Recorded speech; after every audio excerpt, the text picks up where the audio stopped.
Sifana Fitri. Saya Dr. Iwan LBB. Saya Ridwan Purabana. Baiklah, judul presentasi kami yaitu menjaga keutuhan NKRI. Yang pertama, bagian A akan dibacakan oleh Arzu. Pentingnya menjaga keutuhan NKRI. Indonesia memiliki 38 provinsi dalam Papua Barat Daya yang sangat menjadi provinsi. Indonesia merupakan negara yang terdiri dari beragam suku dan bangsa, agama, ras, dan budaya. Indonesia juga merupakan negara kesatuan yang memiliki pemerintahan dan konstitusi yang berlaku di seluruh wilayah Indonesia. Menjaga keutuhan negara perlu dilakukan sedini mungkin dalam realitas Indonesia. Misalnya melalui penggunaan bahasa Indonesia, meningkatkan rasa nasionalisme dan patriotisme, serta berpartisipasi aktif dalam kegiatan di masyarakat. Dengan demikian dapat terhindar dari ancaman yang ingin mengancam Indonesia. Pertahanan dan keamanan perlu dijaga sebagai upaya mencegah terjadinya disintegrasi nasional atau perpecahan bangsa. Suatu kondisi yang terjadi karena adanya polarisasi atau konflik yang cukup besar sehingga dapat membahayakan keamanan serta kedamaian, persatuan dan kesatuan bangsa Indonesia. Untuk itu, penguatan nilai-nilai Pancasila dan kehidupan berbangsa dan sebagai negara perlu dilakukan guna menjaga keutuhan NKRI. Sebagai ideologi dasar negara Indonesia, Pancasila mendasarkan pada prinsip persatuan dan kesatuan dan kebinekaan. Selanjutnya bagian B. B. Ancaman, tantangan, hambatan, dan gangguan terhadap ideologi Pancasila dan NKRI. Pancasila adalah ideologi negara yang terdiri dari 5 pilar. 1. Keutuhan Bangsa Esa. 2. Manusia dan Bangsa. 3. Persatuan Indonesia. 4. Kerakyatan dan kebersamaan dalam permusyawaratan dan perwakilan. 5.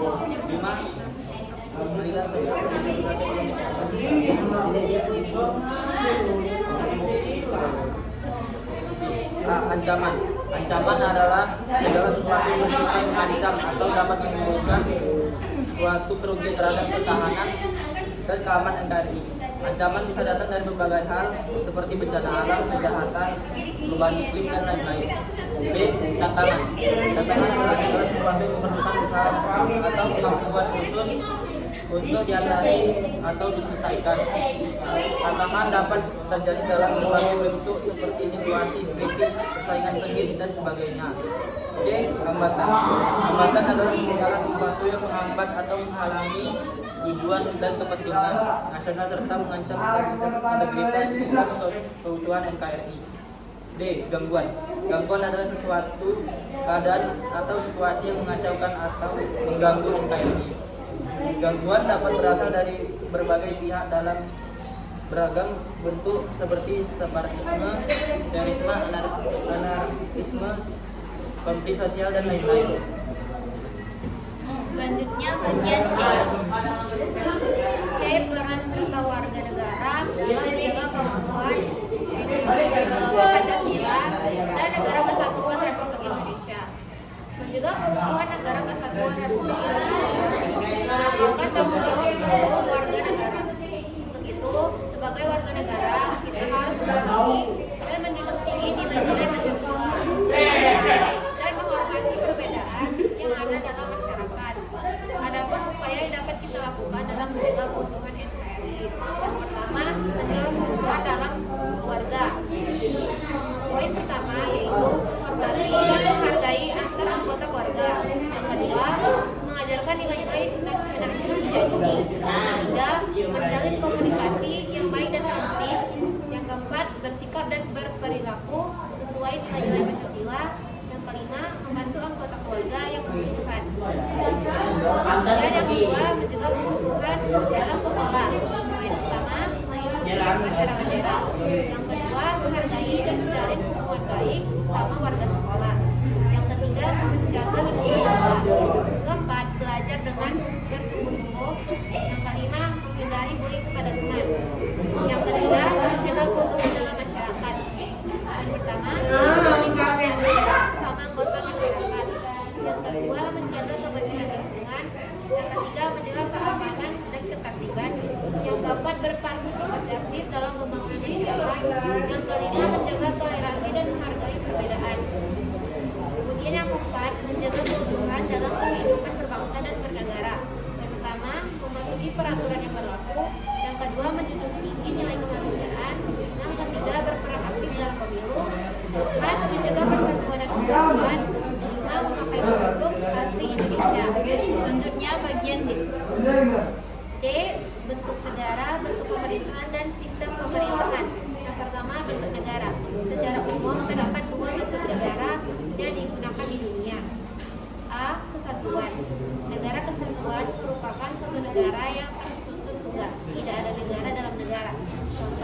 Indonesia, Thailand, Jepang, Cina, dan Prancis.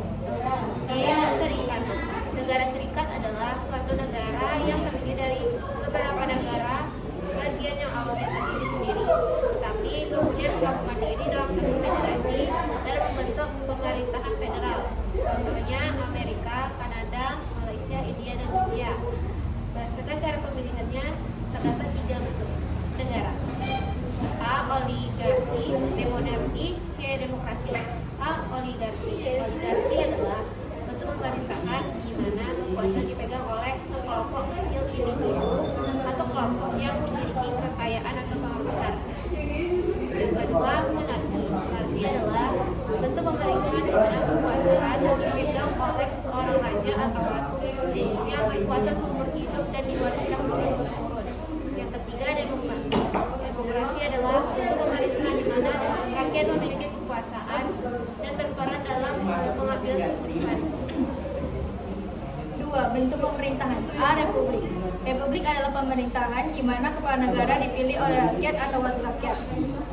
Dalam sistem republik, kepala negara, misalnya presiden, dipilih melalui pemerintahan umum dengan masa jabatan tertentu. B. Monarki. Monarki adalah sistem pemerintahan di mana kepala negara adalah seorang raja atau ratu yang memegang jabatan secara turun-temurun atau warisan. 3. Sistem pemerintahan. A. Sistem pemerintahan presidensial. Dalam sistem presidensial, kedudukan kepala negara dan kepala pemerintahan diorganisasi dalam satu kekuasaan seorang presiden. Sebagaimana kepala negara, presiden berhak menunjuk pembantu-pembantunya yang akan duduk memimpin departemennya masing-masing. Menteri negara sebagai pembantu presiden dan bertanggung jawab kepala presiden. B. Sistem pemerintahan parlementer. Dalam sistem parlementer, parlemen memegang peranan penting. Parlemen memiliki kewenangan untuk mengangkat perdana menteri dan dapat menjatuhkan pemerintah melalui mosi tidak percaya. Di dalam sistem ini ada presiden dan perdana menteri. Presiden hanya sebagai simbol, sedangkan yang menjalankan tugas pemerintahan adalah perdana menteri. Selanjutnya E. Sikap warga negara terhadap pelaksanaan sistem pemerintahan Republik Indonesia. Warga negara pada dasarnya merupakan bagian dari sistem ketatanegaraan. Efektivitas penyelenggaraan negara sangat ditentukan oleh partisipasi warga negaranya, khususnya dalam mendukung program-program pemerintah yang berdampak pada kesejahteraan dan kemakmuran rakyat. Pemilu tahun 2004 merupakan pemilu pertama kali yang memilih presiden dan wakil presiden dalam satu paket, memilih anggota DPR dan DPRD, serta memilih anggota DPD setelah membentuk badan eksekutif, legislatif, dan yudikatif, melaksanakan tugas, kewenangan, dan fungsinya masing-masing sesuai dengan UUD NRI tahun 1945.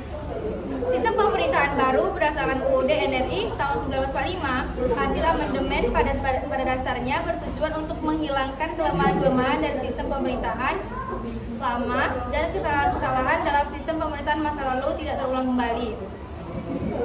Hal yang harus dilakukan warga negara sebagai wujud kepedulian terhadap negara adalah 1. Mendukung setiap kebijakan pemerintah yang berorientasi pada kesejahteraan rakyat. 2. Berpartisipasi dalam penyelenggaraan proses demokrasi. 3. Memberikan kritik, saran, dan masukan terhadap kebijakan yang tidak berpihak pada rakyat. 4.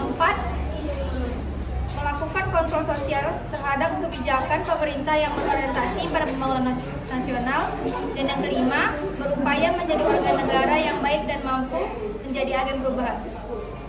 Sekian presentasi dari kami, lebih kurang kami mohon maaf. Kalau kami mohon ampun.